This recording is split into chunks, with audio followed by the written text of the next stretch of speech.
Good afternoon. It's a pleasure to be here to talk to you about my journey in sports psychology. I would like to thank the NASPSPA Executive Board for providing me with this honor of being the NASPSPA Senior Lecturer in Sports Psychology. I'd also like to thank the NASPSPA membership for your collegiality and your support for all the years I've been doing this. Today, I'm going to talk to you about invisibility, activism, and social justice, a journey towards an LGBTQ inclusive sports psychology. I need to start with some thanks. And first, my mentors. Gene Williams and Dan Gould were my mentors through my graduate programs. And at BGSU, I was very fortunate to be mentored by Janet Parks, Marianne Roberton, and Steve Langendorfer.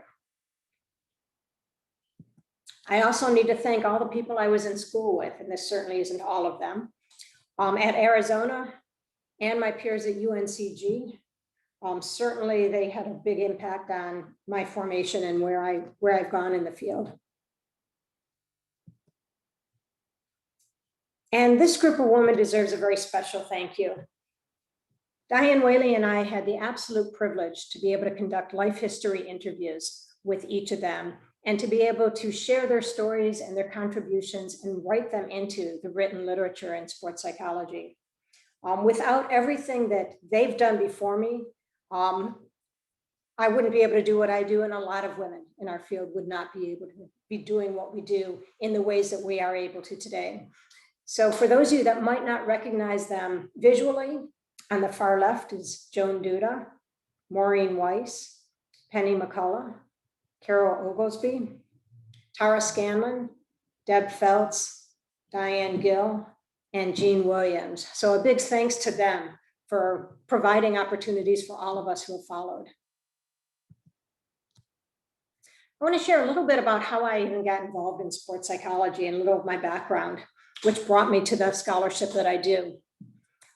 In the early 1970s, I was an athlete, but essentially I was an athlete without a team. At that time where I lived, there were not opportunities, competitive opportunities for girls to join teams. I started skiing around the age of 7 or 8. And when I got to high school, we had a racing team in Michigan. My junior year in high school was the first year they offered a team, a varsity team of soccer for girls. And I joined that team. And I continued playing soccer at Denison University. I always like to point out I was on the first varsity team of any division in the state of Ohio at the college level. I studied psychology and PE at Denison. And in all of my classes, we had to write a major term paper in my psychology classes. And I would go to the library at Ohio State. They had a bigger library than Denison. And one time I was there, my junior year, I ran across this journal of sports psychology. I was like, what is this? This is amazing. And I remember as quick as I could, I got to one of my favorite psychology professors and I'm like, is this a field? Can I study this? He knew nothing more about it than I did, but he was wonderful and he allowed me, and we completed an independent study my junior year in which every week, both of us would read another article out of what was called then the Journal of Sports Psychology, and we would talk about it. That led to, during my senior year, I completed an honors thesis on motivation and sex roles in sport. Eventually, that all led me to the University of Arizona, where I studied with Gene Williams. And then I went to Illinois, where I worked with Dan Gould, who then took another job at UNC Greensboro. And I came along and finished up my graduate work there. From there, I then went to Bowling Green State University, where I've spent my whole career. In the early days of my sport opportunities, it was impossible not to notice the disparities between the men and the women. There also was the obvious cloud over women's sport that was framed in heteronormativity, a lot of heterosexism, homonegativism, that in essence was never talked about in sports psychology. That led me to pair up with Heather Barber. And we created a line of research that continued throughout our careers. Essentially, we didn't see ourselves in the literature. And so what we set out to do was to counter the silence and invisibility of LGBTQ people in sport. We wanted to give the voice to those who have been silenced, and hence our qualitative focus on writing the words of, in our early days, lesbian athletes and coaches. We also wanted to bring heterosexism, homonegativism, transnegativism, and intersexism into the sports psychology consciousness. Create opportunities to hear about, learn about, and think about, and consider how do we counter these isms. And while we certainly never set out with this in mind, we did start to recognize later in our careers that we were also modeling being queer scholars. And that we felt was really important for the people coming after us to see that you can do this work, you can publish, you can present, and for those that were interested in this, to have someone to follow. As I said, Heather and I conducted research and have been writing about this for decades now. In our early work, we found predominantly, almost all, exclusive team norms and discriminatory practices and policies. In other words, hostile climates towards LGBTQ athletes. Today, we see an intense focus on transgender athletes. And so our research has continued looking at the experiences specifically of trans athletes. What we've learned over the years and what we know is that in these exclusive, hostile climates, LGBTQ athletes often cope with the stress of concealing sexual and gender identities if they're concerned about discrimination. They can also lead to body image and mental health concerns. All of these things obviously are counter to ideal athletic performance. As we continue the research, we started seeing more and more inclusive teams, which is a wonderful thing. And we learned that there are benefits of being inclusive. When teams have norms of inclusion with LGBTQ athletes, we see greater communication, greater cohesion within the team, and a team commitment to social justice, supporting not just the LGBTQ, but also any minorities, any people with minoritized identities on their teams. Along with this, I've had a parallel line of research that was also being done at the same time. Up top, you can see a number of the researchers that were part of our team as we conducted several studies in this area. We refer to this as either our photo study or this is a female athlete. And essentially, we allowed female athletes to create their own photo shoot. The athletes self-selected the location, what they wore, how they posed, and essentially everything about the image. We took a series of photos and then they selected their favorite photo and we interviewed them. This research was a follow-up to my earlier work on the female athlete paradox.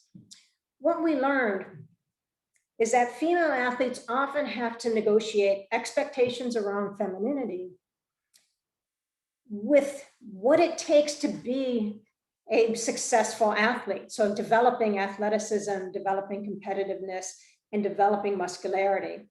All of those things are often associated with masculinity, which also is a veiled way of suggesting they're all framed in heteronormativity and linked to heterosexism and homonegativism.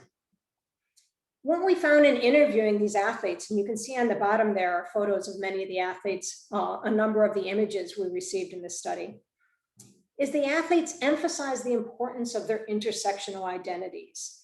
They wanted to present all the different ways they are as an athlete in this world.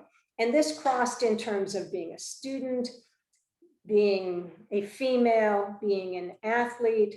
For some of them, race and sexuality came into this.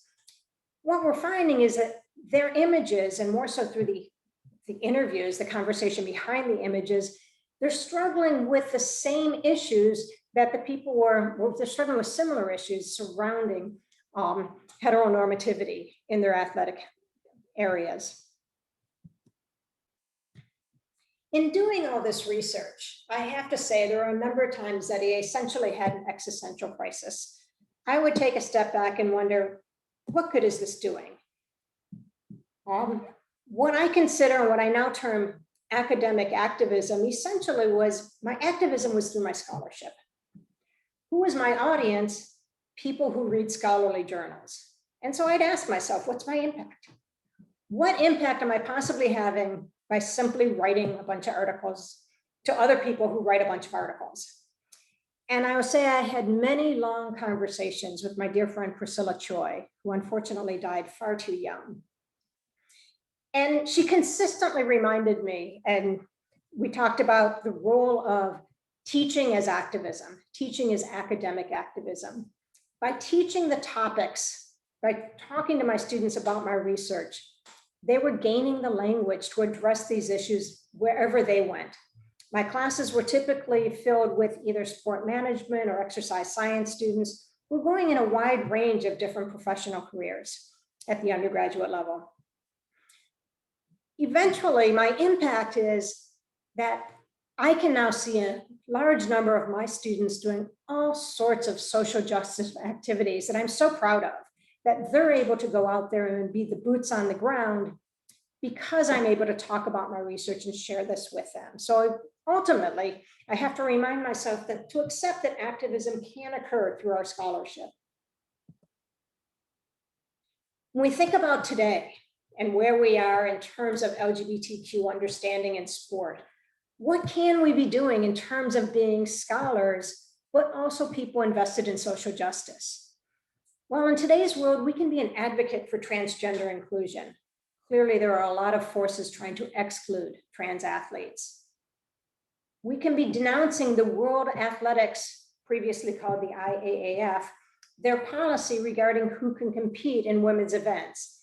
Essentially, they're trying to ban, their policies ban women with intersex conditions from competing in women's events. And we can be anti-racist. And while I understand my research is predominantly focused on LGBTQ issues, we have to recognize the intersectional identities of the people we work with, the multiple axes of oppression that they deal with, their multiple identities that they develop in addressing their whole person. We've also learned in the last year the importance of being anti-racist and doing more than simply saying racism isn't bad, or we have a policy against racism, but actively doing things to counter, doing behaviors to counter racism when we run into situations of marginalization, bias, discrimination.